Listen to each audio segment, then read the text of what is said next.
American poet and political activist John Perry Barlow once said, "Relying on the government to protect your privacy is like asking a peeping Tom to install your window blinds." As humorous as his analogy may be, his words allude to an issue that is making headlines today: government violation of American privacy.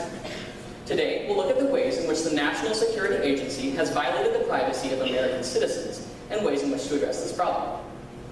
First of all, let's look at just what the problem with the National Security Agency is. The NSA, as it's known, participates in domestic surveillance of U.S. citizens. In other words, they violate the privacy of Americans by collecting such information as phone call records, internet data, and other private information. According to the About section of the NSA's website, its signals intelligence mission collects, processes, and disseminates intelligence information from foreign signals for intelligence and counterintelligence purposes. This notion will lead many people to believe that the NSA only collects information from foreign targets, but this isn't the case. According to Glenn Greenwald, a writer and journalist with The Guardian newspaper, on June 5, 2013, the NSA collected the telephone records of millions of U.S. customers of Verizon, one of America's largest telecoms providers. In addition, as noted by Thomas R. Ellen, writer for The New American, in an article called The NSA Domestic Surveillance Lie on September 22nd, the NSA also admitted to collecting metadata, information about internet traffic, but not actual content from American citizens. However, the same day this was announced, it was discovered that one of the NSA's programs, called XKeyscore, had collected millions of emails from American citizens. As much as the NSA would like you to believe that its activities have no effect on American privacy, it's just not the case. Not only does domestic surveillance occur, but it's widespread. According to Cindy Cohn, an American attorney specializing in internet law, and Mark Rummel, an attorney for the Electronic Frontier Foundation, in a June 5th article entitled "Confirmed, the NSA is spying on millions of Americans," the Foreign Intelligence Surveillance Court, which oversees the NSA, granted an order that gave the NSA a record of every Verizon customer's call history. That's every call made, the duration of the call, the time of the call, and other private information about the call, from April 25th, 2013 to July 19th of that same year. As if this large volume of Americans affected by this incident of bulk data collection isn't enough, Pulitzer Prize-winning journalist Barton Gellman and privacy and security researcher Ashkan Soltani reveal even more startling statistics in an October 30th article for The Washington Post. Gellman and Soltani state that during a single day last year, the NSA collected over 600,000 email address books from such providers as Yahoo, Hotmail, Gmail, and Facebook. If these numbers are typical, as Gellman and Soltani discovered that they are, this number corresponds to a collection rate of more than 250 million address books a year. Now that we understand that the NSA does participate in domestic surveillance, and that the problem is widespread, let's look at the harms of these actions.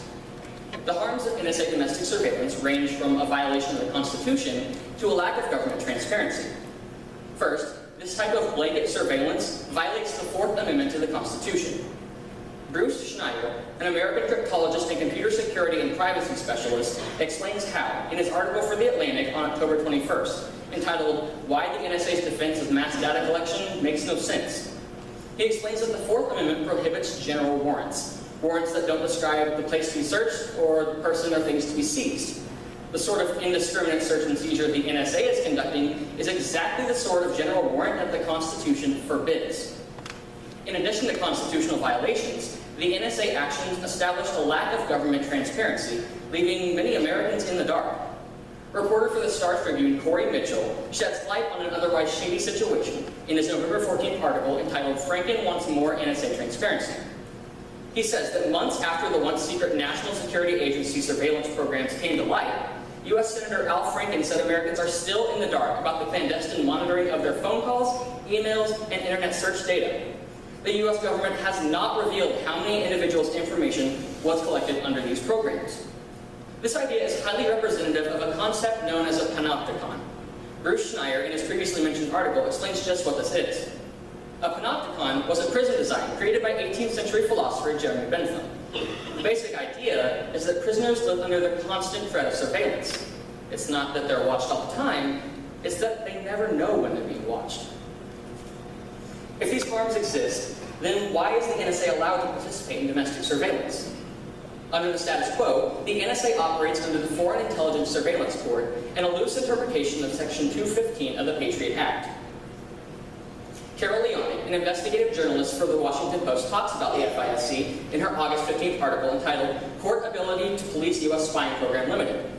Leone explains that the FISC is responsible for providing oversight of the government's spying programs. However, the chief judge of the FISC said the court lacks the tools to independently verify how often the government breaks the court's rules to protect Americans' privacy. In other words, the court simply has to believe that what the NSA tells them is true.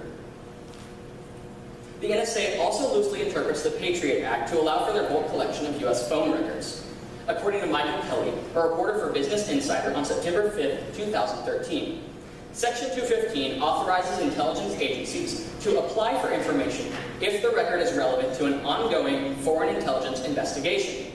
In practice, the NSA uses Section 215 to collect data pertaining to every call made to, from, and within the United States.